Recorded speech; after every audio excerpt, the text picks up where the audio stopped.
Hey guys, Minette here from On a Stamp Page. Today I'm going to talk to you about some basics in stamping. I had a friend who is wanting to get into some paper crafting, and she was just so confused as to where to start, and she asked me if I would do some videos after talking to her about what is best to do when you're starting out, etc., etc. So today I'm here to talk to you about the types of stamps that are available for you to buy. There's a lot of different stamps out there, a lot of different companies. I'm not really here to endorse any specific companies. I just want you to be aware of what types of stamps there are, and really what it comes down to in the long run is what you're comfortable with. I like using all of these different types of stamps, but I've also been doing this for a long time, so I think it just really depends on what you are most comfortable with. The first type of stamp that I'm going to show you is a clear acrylic stamp. And these usually come in some plastic packaging, and the cool thing about acrylic stamps are that they're completely clear when you take them off the sheet. So when you put them onto your clear block, so with these stamps, you can't just buy the stamps, you also have to buy some clear blocks, which we'll talk about later. But when you put it on the clear block like this, and you just stick it down, you can ink it up, and then when you go to stamp, you can see exactly where you're stamping, and that is a really cool thing. These stamps that I'm showing you right here are from Inspired by Stamping, and this set is called Happy Fall. And so it's got some different cool images, and I think this one can be die cut out with one of their die cuts, so that's awesome too. So those are the clear acrylic stamps. The second type of stamp I'm going to talk to you about is a wood mount rubber stamp. These are more expensive because you're also paying for the wood for them to already be mounted. And basically what it is it's the wood, and then on the back you've got your image. So you will ink this up, and then you're going to stamp it, but you can't really see through. So when you do wood mount stamping, it does take a little bit of practice. You might want to get some sort of stamp placement help there's one from Stampin' Up called Stamp-A-Ma-Jig. I'm sure other companies have them as well. I've never used one, but like I said, I've been doing this for a really long time, and so I'm just kind of more comfortable with whatever kind of stamps. The other thing that's cool about some wood mount stamps is that you get to place them on your wood. That way you can know exactly where they're going. Sorry, there's something on there. So if I did not do this stamp set, I bought this pre put together, but if I had put it on there, I would want to place this down in the corner, because then when I'm personally stamping, I can use that as a guide. So that's an option with the wood mount. They are a little bit more expensive, but I do like the rubber. I think rubber gives a really good quality impression when you stamp. And this stamp set is by Stampin' Up. It's a retired hostess set. It's called Garden Collage. The other way that you can use stamps is you can use stamps that are still going to be used with clear mounts, but they are still rubber. So like these stamps are from Great Impressions, and they come packaged like the clear mount stamps in some plastic, but I store mine in CD cases, and then I just have a CD rack where I put them all in. And actually this set, that's clear set earlier, I'll probably be putting that into a CD case as well. So think storage options too when you're choosing your stamps. These will all be able to go into my CD rack and don't take up as much room as, say, my entire bookcase that I have full of my rubber stamps that are wood mount. But anyway, so we have these clear mount rubber stamps. So they're rubber, but they have a special adhesive that shows you the image and can be put onto your clear mount again. So I'll just show you what that looks like. I put it on my clear mount. You can still see the image through. You can't see exactly through, but these ones from Great Impressions do have the image on them to help you when you're stamping. Now these are clear mount rubber stamps from Stampin' Up, and they come in DVD cases, which is also a great option because these don't take up as much room as their wood mount ones, because you can get a DVD rack to put all these in, and you can buy other containers from them to put your wood mounts in if you want to. But these ones come as a sheet, and then they have the stickers that you can put on the back of the stamp if you want to.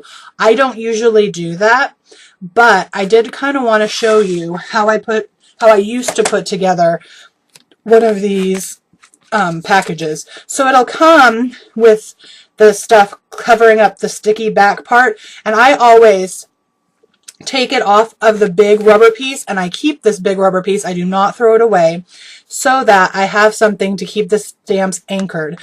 If you don't do that, the stamps will still stick to it and will stay in, but this just, to me, makes it so much easier to keep the stamps together.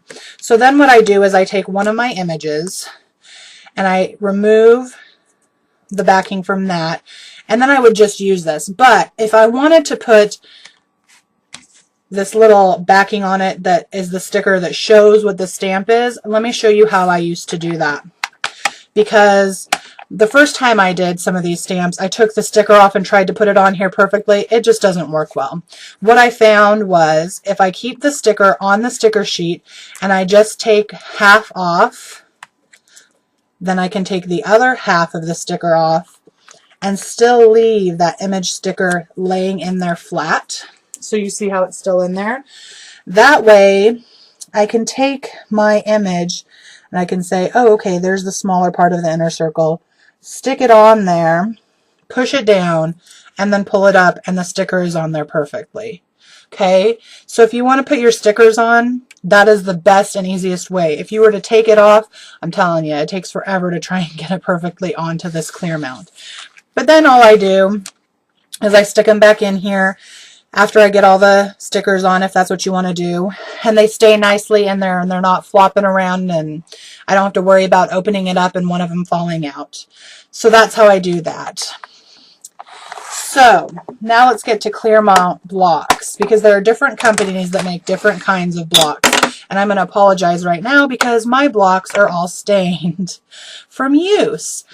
So there are different companies and there are different types of blocks. This one is my favorite. I really enjoy the Stampin' Up! Blocks. I feel like they're just a little bit better quality. They are more expensive, but they have this groove along the side that makes it easy to grasp and hold on to. And because the edges are rounded, it's not going to hurt your fingers as you're stamping. So that's my first choice. Now, if you can't afford that, you can also go to your local craft store and you can get these ones that are like $1. And because you only really need one, because you can use it, here, let me grab out a stamp real quick. So you can use it for this stamp, ink, ink, stamp, stamp, whatever. And then you can just take it off after you clean it and you can use another one. You don't really have to buy tons and tons of blocks. You just really need one of each size. So this is an option. The reason I don't like these so much is because they're much thinner. I'm not sure if you can see, but that gives it less cushioning when you're trying to stamp. And so these are not my first choice. Some other options for brands are, there's the Martha Stewart ones, and other companies also make them where they have a grid. I'm not sure if you can see, there's a grid back there so that you can perfectly line your stamps up. This one doesn't have grips, but it does have a raised section on one side with the grid. There are other blocks that you can get that do have like these finger holds, but they're not as comfortable as the Stampin' Up! Ones just because they don't have the rounded edges, but they are nice to have the finger grips. I'm sitting here playing with it.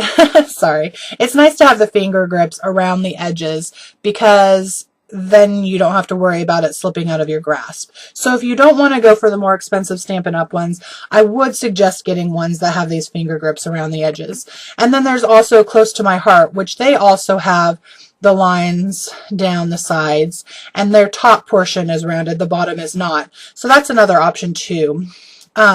Different companies, different acrylic blocks. But if you're going to go the route of the clear mount rubber stamps or the clear mount acrylic stamps, you're going to need to buy some blocks. And obviously, like this little Stampin' Up! One would work for most of the stamps in this set, but not this bigger one. So what you're going to want to do is maybe start out with a good set of acrylic blocks that you like the best, and then maybe just a couple of stamp sets that are for any occasion. And that will probably be about $100. I'm not going to lie, this is not a cheap hobby, but you're going to want to go for quality over quantity is my personal opinion.